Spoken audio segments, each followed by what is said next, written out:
کہ جو فیصل آباد کے طول و عرض سے تشریف لائے، اسٹیج پہ بھی علماء کرام تشریف فرما ہے، خصوصی طور پہ اس بچے کی حمدیہ کلام کے دوران تشریف لائے خطیب پاکستان میرے بہت ہی پیارے بھائی، بہت ہی پیارے دوست حضرت مولانا محمد ہاشم رحیم صاحب اور دیگر احباب، تمام احباب کو اہلاً و سہلاً مرحبا کہتا ہوں۔ اب میں بلا تاخیر دعوت خطاب دیتا ہوں ذاکر نائی آف پاکستان، حضرت مولانا ذاکر نائک صاحب کے بہت ہی قریبی اور مخلص ترین شاگردوں میں سے، خصوصی ان کے شاگرد فضیلت الشیخ حضرت مولانا محمد حسین میمن صاحب آف کراچی، کہ وہ اپنے خیالات کا اظہار فرمائے۔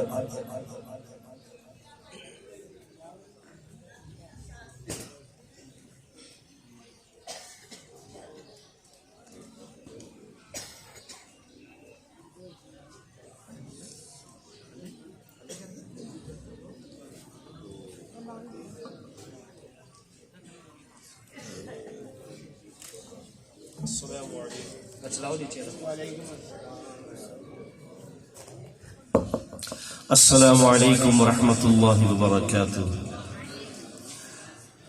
ان الحمد للہ نحمده ونستعینه ونستغفره ونعوذ باللہ من شرور انفسنا ومن سیئات اعمالنا، من يهده الله فلا مضل له ومن يضلل فلا هادي له، واشهد ان لا اله الا الله وحده لا شريك له، واشهد ان محمدا عبده ورسوله، اما بعد فان خير الحديث كتاب الله، وخير الهدي هدي محمد صلى الله عليه وسلم، وشر الامور محدثاتها وكل محدثة بدعة وكل بدعة ضلالة وكل ضلالة في النار، اما بعد فاعوذ بالله السميع العليم من الشيطان الرجيم من همزه ونفخه ونفثه، ولقد يسرنا القرآن للذكر فهل من مدكر۔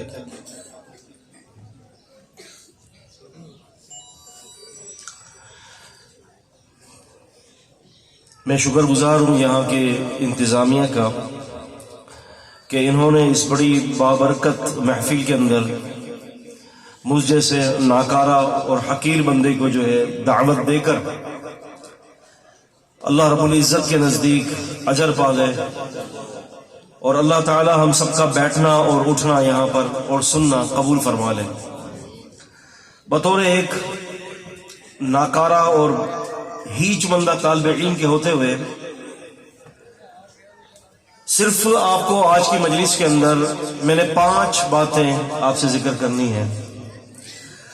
اس بات کو عزیز طلباء ذہن میں رکھیں کہ قرآن مجید جو یہ اللہ کا کلام ہے، یہ صرف اس لیے نازل نہیں ہوا کہ اس کو پڑھ کر جو ہے وہ اجر کو حاصل کیا جائے، بلکہ قرآن مجید کا نزول کا جو سب سے بڑا مقصد تھا وہ یہ تھا کہ اس پر عمل کر کے اس زمین پر اس کو نافذ کیا جائے، اس کا نفاذ اور اس کے اوپر اپنی زندگی کو بسر کرنا یہ واجب الوجوب ہے۔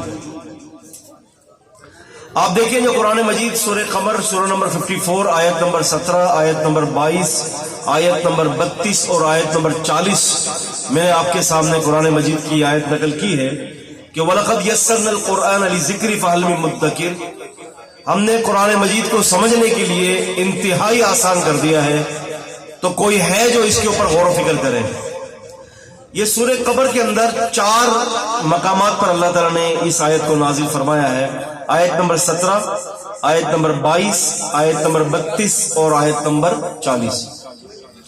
ان 4 مقامات پر اللہ تبارک و تعالیٰ نے ایک ہی جملے کو بار بار دہرایا کہ ہم نے قرآن مجید کو سمجھنے کے لیے انتہائی آسان کر دیا ہے، تو کوئی ہے جو اس کے اوپر غور و فکر کرے، کوئی ہے جو اس کے اوپر تدبر اور تفکر کرے۔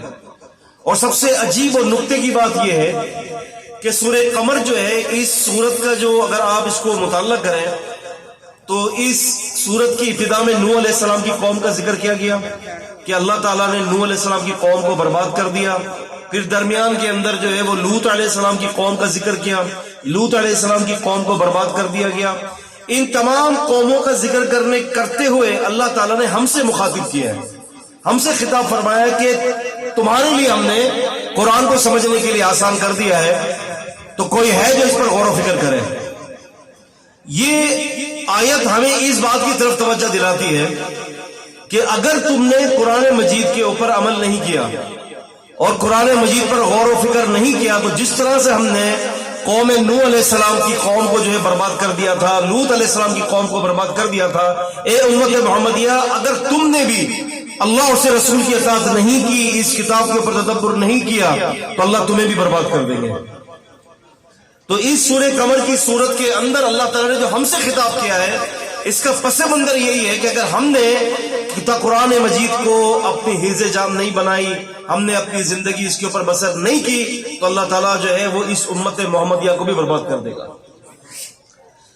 اب ذہن رکھے 5 باتیں شیخ عبد المنان راسخ حفظہ اللہ نے 5 باتیں کی تھی، میں بھی آپ سے جو ہے وہ مختصر جو ہے وہ 5 باتیں بیان کروں گا، کیونکہ میں یہ سمجھتا ہوں کہ مجلس برخاست ہو گئی ہے اور آخری کے اندر تو آپ کو پتا ہے کہ جو لوگوں کو بس جانے کا ہوتا ہے کہ بس مجلس برخاست ہو اور جائیں۔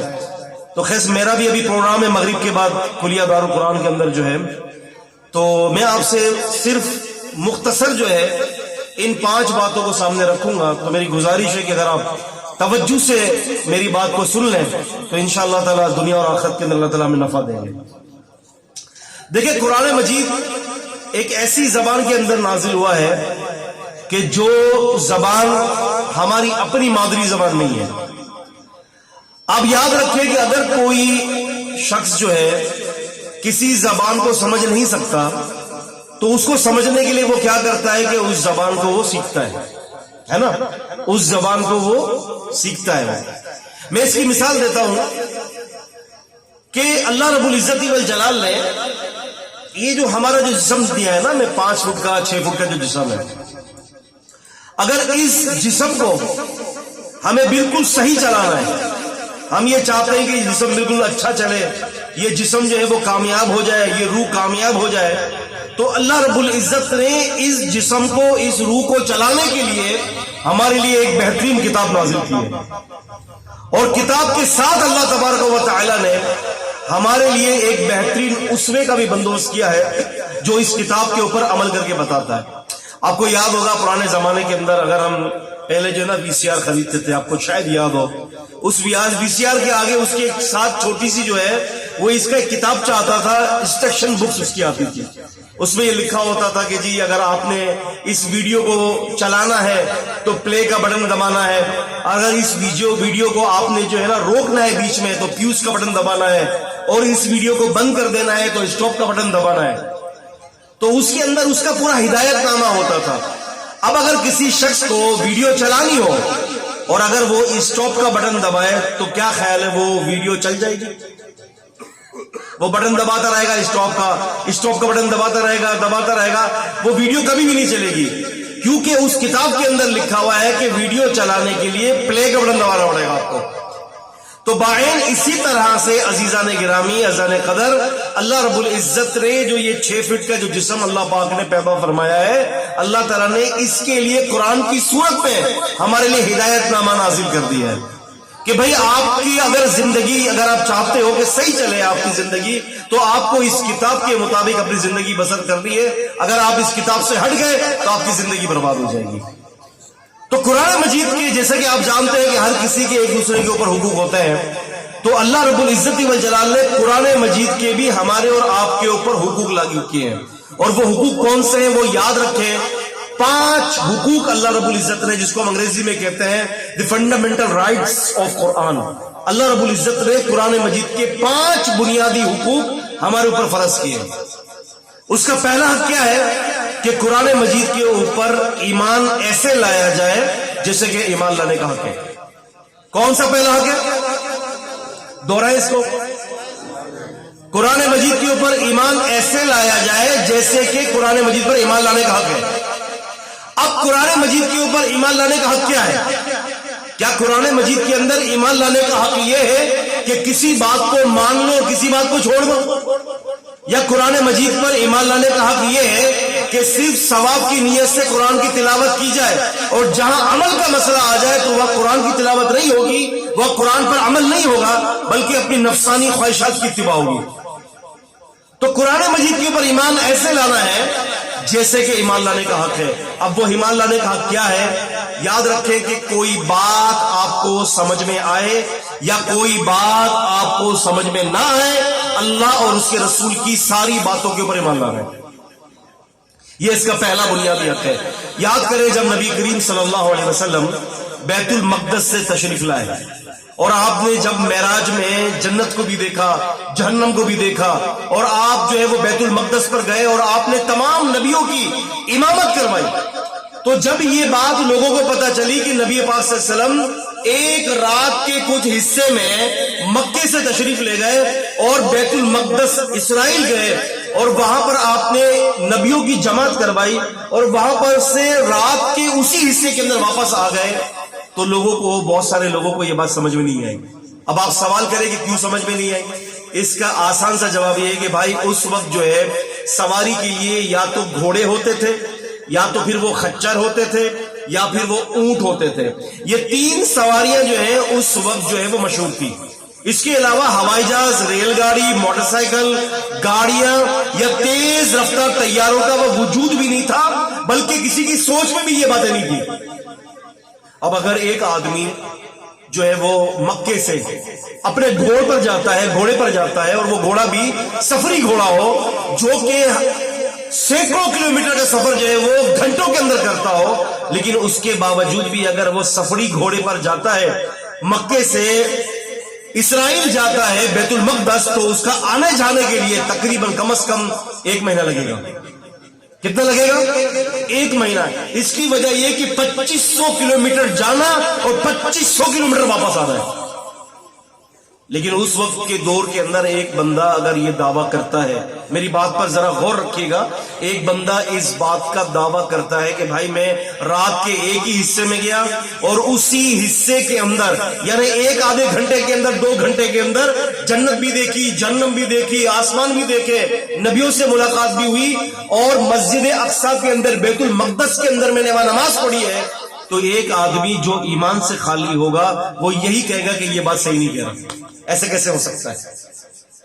مثال کے طور پر میں آپ کو یہ کہوں کہ میں یہاں پر بیٹھا ہوا ہوں اور آپ آنکھیں بند کریں اور آپ آنکھیں جو ہے وہ 1 منٹ کے بعد کھول لیں, تو میں آپ کو کہوں کہ بیوی جو آپ نے آنکھیں بند کی تھی نا, میں اس 1 منٹ کے اندر مدینے میں جا کر 2 رکعت پڑھ کے آ رہا ہوں, تو آپ میری بات کو قبول نہیں کریں گے, بلکہ آپس میں جو ہے وہ چوں چوں کر کے آپ یہ کہیں گے کہ یہ جھوٹ بول رہا ہے.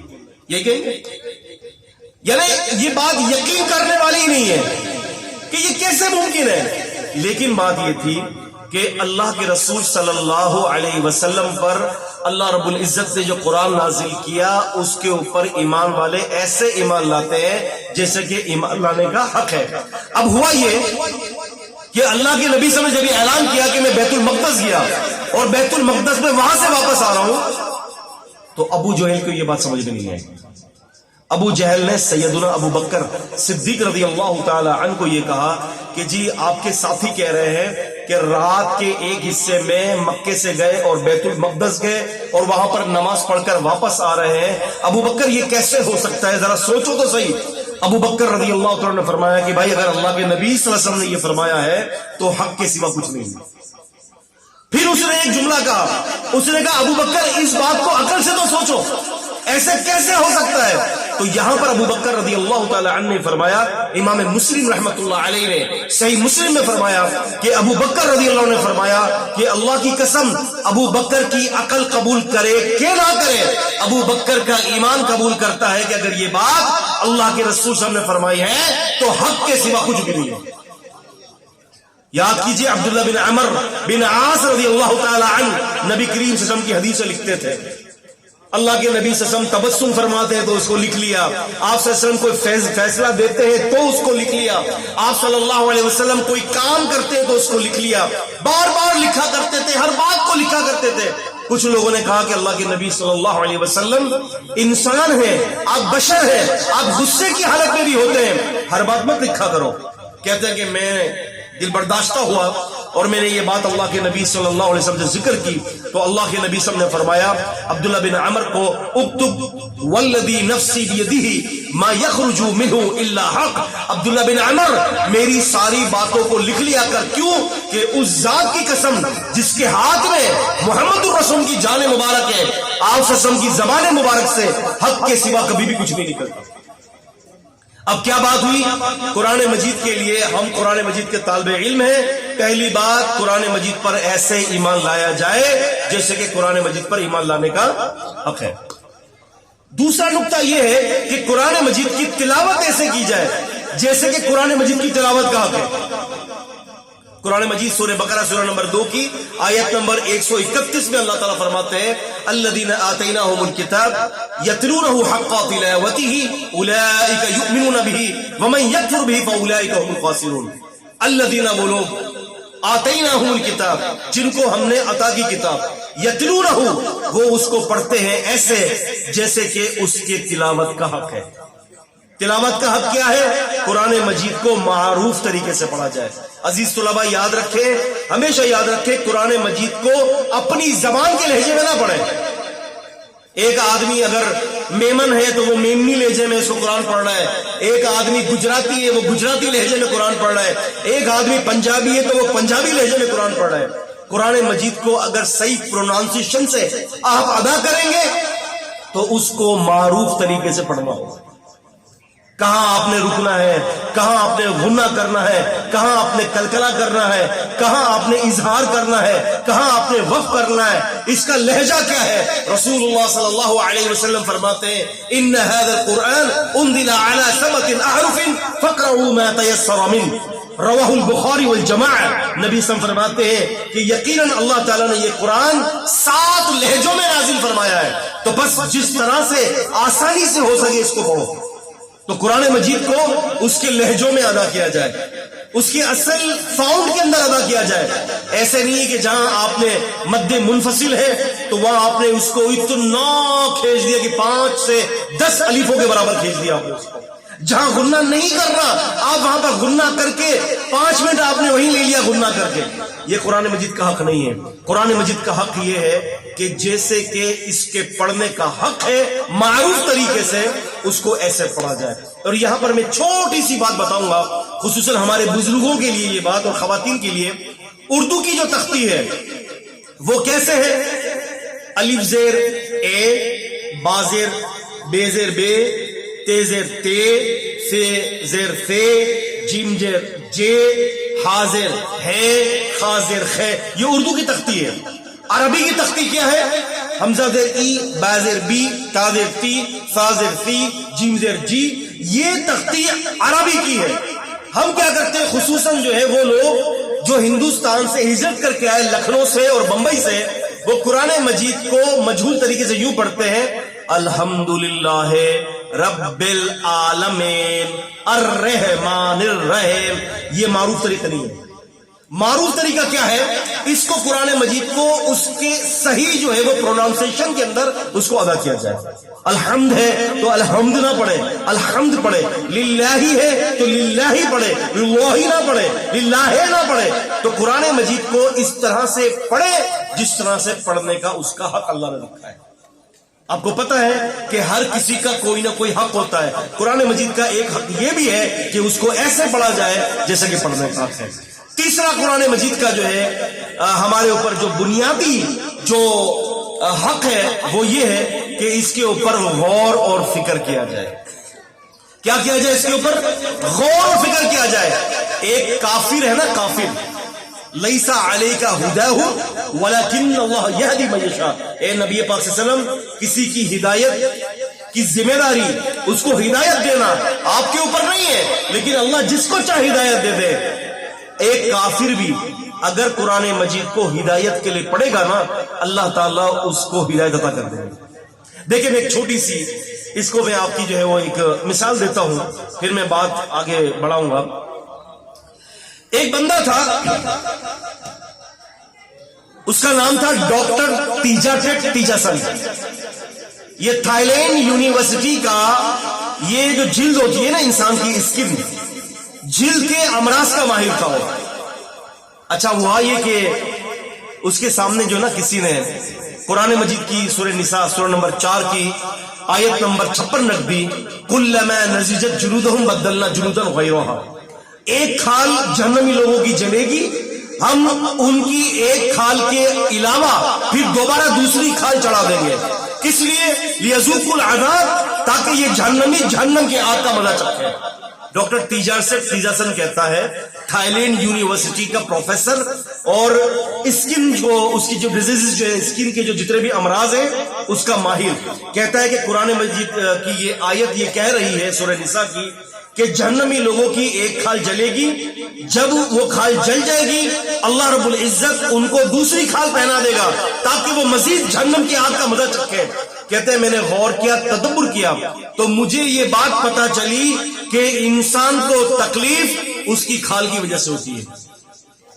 کس کی وجہ سے ہوتی ہے؟ اس کے کھال کی وجہ سے۔ اب کھال اگر نہیں ہے تو انسان کے گوشت کو تکلیف نہیں ہوتی۔ یہ جو تکلیف جو مارنے کی یا چبھنے کی یا جلنے کی جو بھی تکلیف ہوتی ہے یہ آپ کی اور میری کھال کی وجہ سے ہوتی ہے۔ ڈاکٹر تیجاسن کہتا ہے کہ یہ بات ایسی مجھے دل پر لگی اور میں یہ سمجھ گیا کہ یہ کلام کسی انسان کا نہیں ہے۔ جب میں نے اس آیت پر غور کیا تو میں نے لا الہ الا اللہ محمد رسول اللہ پڑھ لیا، اللہ تعالیٰ نے اس کو ہدایت دے دی۔ تو بھائی بات یہ ہے کہ تیسرا اس کا قرآن مجید کا حق یہ ہے کہ اس کے اوپر غور کیا جائے، تدبر کیا جائے، تفکر کیا جائے، اللہ تعالیٰ کی اس بات کو سوچا جائے اور اس کے اوپر بہت زیادہ وقت لگایا جائے کہ اللہ تعالیٰ ہم سے کیا چاہتے ہیں۔ آپ دیکھیں نا، اگر کوئی آپ کو باہر ملک سے کوئی انگریزی زبان کے اندر خط لکھ دیتا ہے اور آپ کو اگر انگریزی زبان نہیں آتی تو آپ کیا کریں گے؟ لازمی سی بات ہے کہ اس کا ترجمہ کروائیں گے، اس کو سمجھیں گے کہ بھائی یہ بات کیا ہے، اس خط کے اندر کیا لکھا ہوا ہے۔ تو اسی طرح سے یہ اللہ تعالیٰ کی طرف سے میرے لیے اور آپ کے لیے ایک خط اللہ تعالیٰ نے نازل فرمایا ہے۔ ہمیں دیکھنا ہے، اگر ہمیں عربی نہیں آتی ہم عربی سیکھیں، اور اگر ہم عربی نہیں سیکھ پاتے تو ان لوگوں سے پوچھیں جن کو عربی آتی ہے کہ اللہ تعالیٰ مجھ سے کیا کہہ رہا ہے۔ چوتھا اس کا بنیادی حق قرآن مجید کا وہ یہ ہے اس کے اوپر عمل کیا جائے، جیسے کہ عمل کرنے کا حق ہے۔ آپ کی پوری زندگی اس کے اوپر ہونا چاہیے۔ اور پانچواں اور آخری بنیادی حق یہ ہے کہ قرآن مجید کی تبلیغ ایسے کی جائے جیسے کہ تبلیغ کرنے کا حق ہے۔ اس کو اوپر آپ ذہن میں رکھیں۔ آپ قرآن کے حافظ ماشاءاللہ بن رہے ہیں، اللہ تعالیٰ مبارک رکھے، آپ لوگوں کو برکتوں سے مالا مال کرے۔ بلکہ میں تو یہ کہتا ہوں کہ آپ جو ہے نا اس بات کو ذہن میں رکھیں، ایک بات لے جائیں مجھ سے، وہ کیا ہے؟ وہ یہ ہے کہ پوری دنیا کے اندر سب سے ہائی کوالیفائڈ اور ہائی ایجوکیشن آپ نے حاصل کی ہے۔ آپ کو پتا ہے میں نے کیا کہا؟ آپ کو سمجھ میں آیا کچھ؟ ایسا لگ رہا ہے مجھے کہ میری باتیں آپ کو سمجھ میں نہیں آ رہی۔ کیا آ رہی ہے؟ میں نے کیا سمجھایا ابھی؟ میں بچوں سے پوچھتا ہوں میں نے کیا کہا؟ آپ لوگوں میں سے کوئی بتائے گا میں نے کیا کہا؟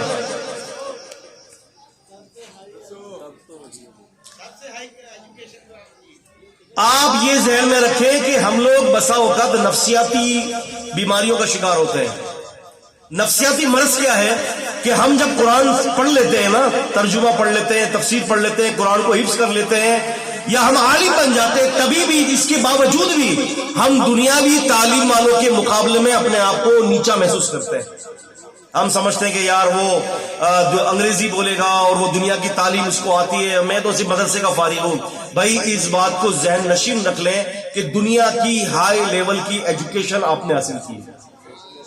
آپ کی جو نفسیات ہے نا، آپ کی نفسیات کو سمجھ لیں اس بات کو، اور اپنے آپ کو یہ سمجھا دیں کہ دنیا کی سب سے عظیم کتاب کا علم آپ کے پاس ہے۔ صرف مسئلہ یہ ہے کہ ہم اس کے اوپر زندگی نہیں گزارتے، ہم نے اس کے اوپر عمل نہیں کیا، ہم نے اس کتاب کی تبلیغ نہیں کی۔ میں یہاں چھوٹا سا آپ کو ایک لطیفہ سنا دوں۔ ایک عیسائی میرے پاس جو ہے نا وہ آیا کراچی کے اندر اور کہتا ہے کہ میں بائبل کا عالم بھی ہوں اور میں بائبل کا جو ہے نا بائبل کی روح سے ایک مومن ہوں۔ تو میں نے ان سے کہا کہ اچھا آپ بائبل کی روح سے جو ہے مومن ہیں تو پھر بائبل یہ کہتی ہے، عیسائیوں کی جو کتاب ہے وہ یہ کہتی ہے کوئی بھی مومن عیسائی زہر کھا کر بھی نہیں مرے گا۔ کیا لکھا ہوا ہے بائبل میں؟ کہ کوئی بھی عیسائی مومن زہر کھا کر نہیں مرے گا۔ میں نے کہا میں آپ کو زہر کی بوتل دیتا ہوں، آپ ذرا مجھے زہر پی کر بتائیں اور مجھے بتائیں کہ آپ مومن ہیں کہ نہیں ہے۔ اگر آپ مومن ہیں اور آپ نے زہر پی لیا اور مر گئے تو اس کا مطلب ہے کہ بائبل جھوٹی ہے۔ آپ یقین مانیں اس وقت یہ اتنا پریشان ہوا ہے، اتنا پریشان ہوا ہے، وہ کہتا ہے کہ بھائی مجھے تو لگتی نہیں ہے کہ بائبل کے اندر کہ یہ بات لکھی ہوئی ہے۔ میں نے اس کو مرکز کی انجیل نکال کے دکھایا، میں نے دیکھو مرکز کی انجیل کے اندر یہ لکھا ہوا ہے کوئی بھی سچا عیسائی مومن زہر کھا کر بھی مرے گا نہیں۔ میں نے کمرہ بند کروا دیا اپنا اور میں نے زہر منگوایا اس کو، میں نے کہا کہ اس کو پلائے۔ اس نے کہا کہ میمن صاحب مجھے معاف کر دیں، میرے چھوٹے چھوٹے بچے ہیں۔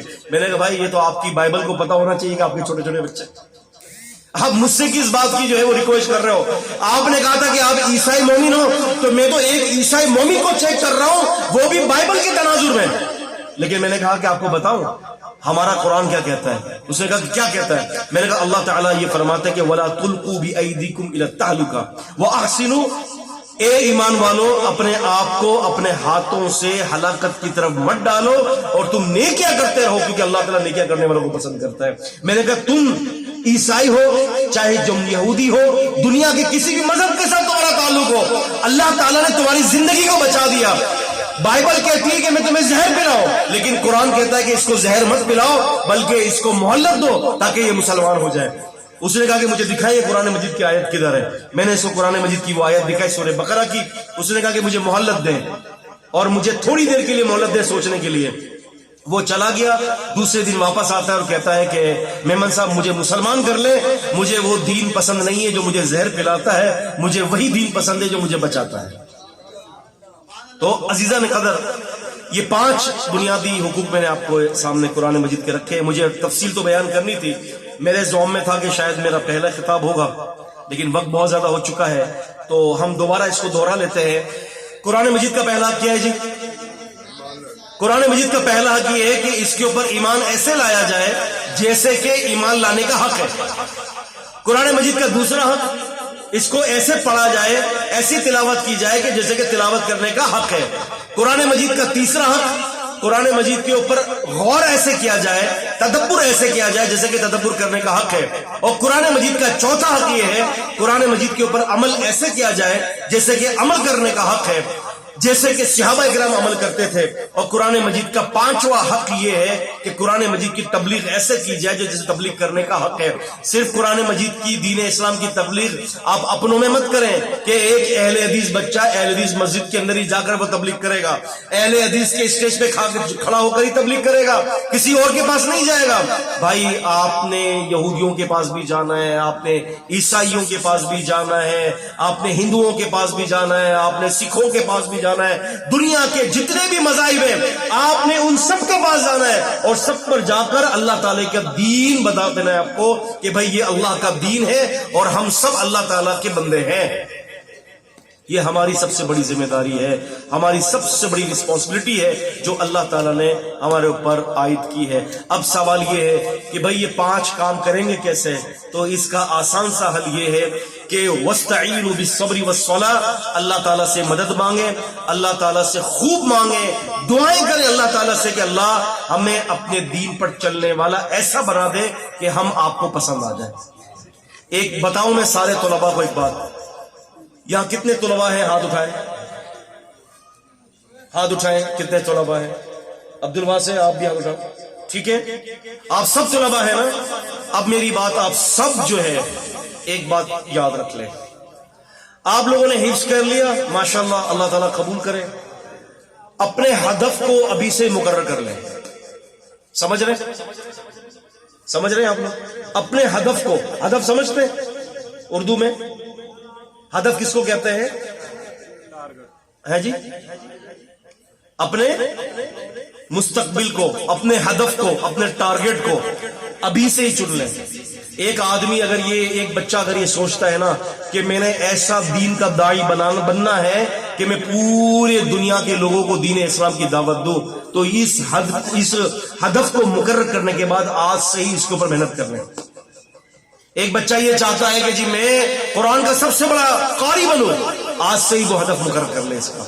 ایک بچہ یہ کہتا ہے کہ میں یہ حدیث کے اندر تخصص کرنا چاہتا ہوں، آج ہی وہ اپنا ہدف کو مقرر کر لیں۔ آپ کو بتاؤں، میں آپ کو بڑے لوگوں سے میں خطاب کر رہا ہوں اس بات کو، اب یقین مانے رشیا کے اندر جب یہ جنگ ہوئی تھی نا امریکہ کی اور رشیا کی، تو رشیا کی باقاعدہ رپورٹ آئی ہے، رشین جتنے بھی بچے ہوتے ہیں، اور یہ آپ کا جو اسرائیل ہے، آپ کو پتا ہے اسرائیل کا جو بچہ پیدا ہوتا ہے نا، پہلے دن کا ہی بچہ، اس بچے کا جیسے ہی تھوڑا سے بڑا ہوتا ہے تو 2 سال تک جو ہے وہ وہاں کی آرمی اس بچے کو اپنی کسٹڈی میں رکھتی ہے، اور 2 سال تک آرمی اس کو تربیت دیتی ہے، اور اس آرمی کا ہدف کیا ہوتا ہے کہ مسلمان کو جو ہے وہ بھڑکنے نہیں دینا، مسلمانوں کو جینے نہیں دینا، اور پوری دنیا کی اکنامک کے اوپر، پوری دنیا کی معاشرتی مسائل کے اوپر، اور پوری دنیا کے جتنے بھی بزنس ہے ہم یہودیوں کو اس کے اوپر غالب آنا ہے اور پوری دنیا کو اپنا غلام بنانا ہے.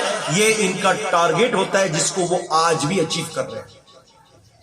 بچوں کو مارشل آرٹ سکھاتے ہیں، بچوں کو جو ہے نا وہ اسلحہ چلانا سکھاتے ہیں، بچوں کو جناب علی وہ اپنی یہودیت کی تعلیم دیتے ہیں، اور بچپن سے ہی دماغ کو ایسا ڈیولپ کرتے ہیں کہ ان کا ہدف مقرر کر دیتے ہیں. آج ہمارے بچوں کا ہدف ہوتا ہی نہیں ہے، بلکہ آج تو ہمارے گھر کے اندر اچھا انہوں نے اسلحہ سنبھالا ہے ہمارے خلاف، ہم نے اپنے بچوں کو جو ہے وہ اسمارٹ فون دے دیا ہے، اور یا ہمارا جوان طبقہ ہے تو وہ اس نے گٹار ہاتھ میں لے لیا ہے، اس کو بالی ووڈ، لالی ووڈ، ہالی ووڈ اور نالی ووڈ کا ہیرو بننا ہے. ہم کہاں جا رہے ہیں؟ ہمارا ہدف کیا ہے؟ ان کا ہدف کیا ہے؟ تو میں نے بڑی سی سادی باتیں کی ہیں آپ کے سامنے کہ تاکہ بچوں کو دیکھتے ہوئے میں نے یہ باتیں کی ہیں. خصوصاً میں بچوں سے ہی مخاطب ہوں کہ اپنے ہدف کو جو ہے مقرر کر لیں، اس کو اچیو کرنے کی کوشش کریں، اور آج سے ہی اپنے ہدف کو مقرر کرنے کے بعد اس کے اوپر جو ہے وہ محنت کرنا شروع کر دیں. اور اس کا سب سے بہترین طریقہ یہ ہے فرض نماز کی پابندی کریں سارے، اور رات کو اٹھ کر اللہ تعالیٰ سے جو ہے اس کی توفیق مانگیں. تو انشاءاللہ تعالیٰ آپ کریں گے اس کا اہتمام، میں بھی، آپ بھی، ہم سب اس کا اہتمام کریں، انشاءاللہ تعالیٰ بہت نفع ہوگا. انشاءاللہ تعالیٰ جو ہے وہ آج عشاء کی نماز کے بعد کلیہ دار القرآن والحدیث کے اندر میرا جو ہے وہ تدوین حدیث اور حفاظت حدیث کیوں اور کیسے کے موضوع پر انشاءاللہ میرا جو ہے وہ آج لیکچر ہوگا، انشاءاللہ علمی لیکچر ہوگا اور مکمل تفصیل کے ساتھ ہوگا. اور کل جمعہ جو انشاءاللہ وہ کہاں پر ہے؟ 204 چک میں انشاءاللہ کل میرا جمعہ ہے. تو انشاءاللہ مولوی عبدالقیوم صاحب کی یاد ہے، قاری عبدالقیوم صاحب کی، انشاءاللہ تعالیٰ آپ لوگوں سے التماس ہے تو آپ لوگ تشریف لائیں. باقی اناؤنسمنٹ جو ہے وہ یہاں کے ساتھی کر دیں گے. جزاکم اللہ خیرا فی الدنیا والآخرہ. اللہ تعالیٰ جی میرا بھی اور آپ کا بھی، ہم سب کا حامی اور ناصر ہو. ہمارا بیٹھنا سننا سنانا اللہ تعالیٰ قبول فرمائے. سبحانک اللہم و بحمدک، اشہد ان لا الہ الا انت، استغفرک و اتوب الیک. السلام علیکم ورحمۃ اللہ وبرکاتہ.